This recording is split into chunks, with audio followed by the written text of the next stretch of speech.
So the crown is officially on his head, but it turns out the throne is a total trap. In this part of The Prisoner of Zenda, our accidental king, Rudolf Rassendyll, is about to find out that, yeah, surviving the coronation, that was the easy part. Now he's got a choice to make that's either going to make him a hero or get him killed.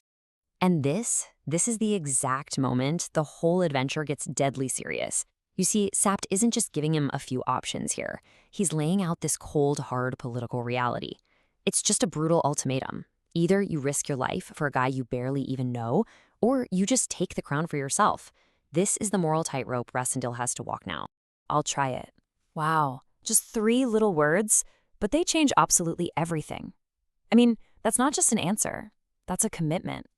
The guy who just wanted an easy life, he's gone. In his place is someone who's actually willing to carry the weight of an entire nation. This is the moment a tourist becomes a king, and the fate of Rudorania completely hinges on this one decision. Okay, so the decision's been made. But now for the really hard part, the performance. I mean, how does a regular guy convincingly play the role of a king? It's so much more than just putting on the crown. It's like a crash course in power, in politics, and deception, and his audience is the entire kingdom. No pressure, right? And you know what's crazy? Look at how fast he masters this whole royal playbook. This isn't just some checklist. It's a full-on strategic campaign. He's learning about duty from Sapt, he's acting all authoritative with the chancellor, and he's totally winning over the public. He's not just copying the king. Honestly, in a lot of ways, he's better than him, especially when it comes to charming Princess Flavia. He's actually proving to be a better king than the real one. And here's the real irony of it all. He's the perfect king, but he's doing it all for somebody else. Every wave to the crowd, every paper he signs, it's all designed to build up this base of popularity for the actual king. He's literally using his own charm to secure the throne for the guy who's stuck in a cell somewhere. Of course, a performance this good is bound to get the wrong kind of attention. The king's super ambitious half-brother, Duke Michael, he starts to feel like something's not quite right. And he's not the type to just ask a few questions. Nope, he sets a trap. The first move in this deadly Game of Thrones is about to be played. You know, every good villain needs his crew. Well, these are the guys who make the Duke's ambitions a reality. Digote, Bersanin, and Detchard. And let's be clear, these aren't just some fancy courtiers. They are assassins. This is the face of the very real physical danger that's now following Rassendyll everywhere he goes. And then they get the confirmation they were dreading. The king isn't just missing, he's a prisoner. And where is he?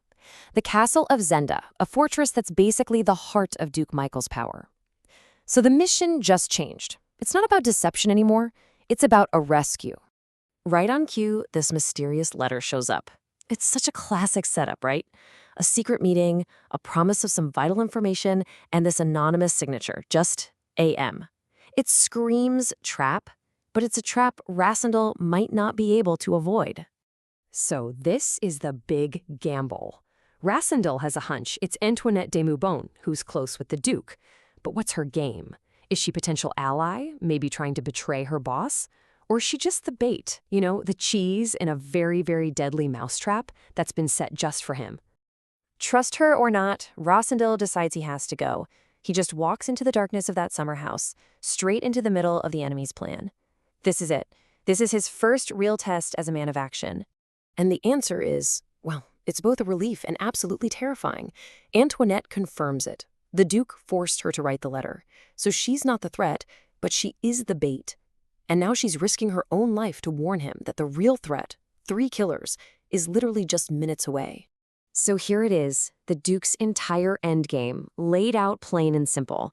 It's a chillingly straightforward 4-step plan to get absolute power. Step 1, kill the imposter. Step 2, murder the real king.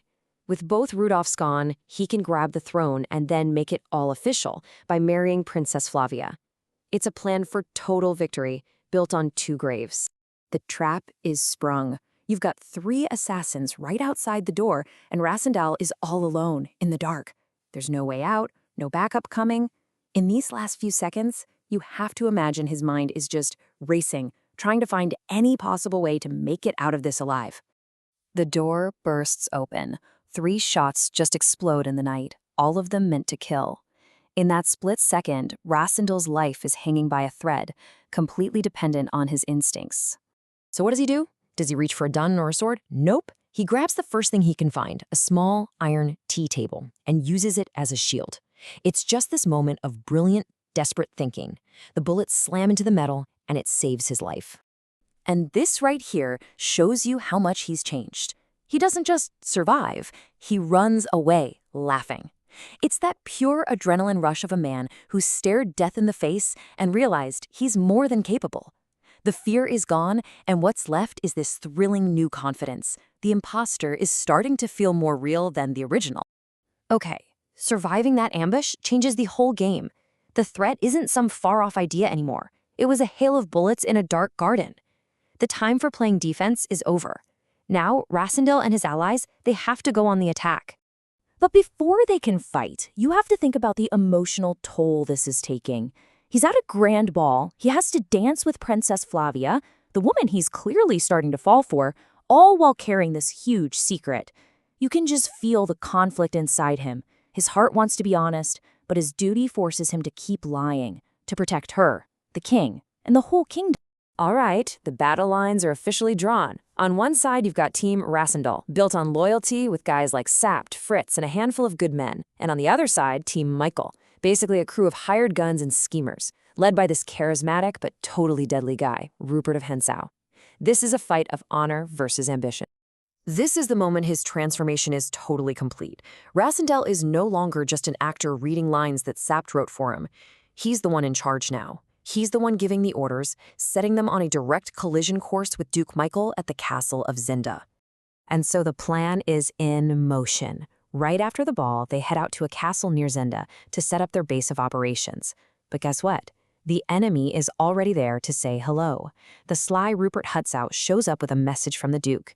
It's basically a polite, smiling thread that promises a whole lot more conflict is on the way. So let's just quickly recap the big takeaways from this chapter. Rasendal's journey has been this incredibly fast transformation, right? He went from a guy just playing a part to a leader who's fully embracing a cause.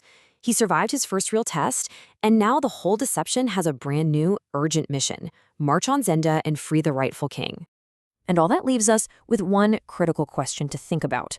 Was Sapt actually right? Was putting an imposter on the throne, with all the risks of assassination and even civil war, was that really the only option they had? Or did their desperate gamble just make a bad situation a whole lot worse? I guess we're about to find out.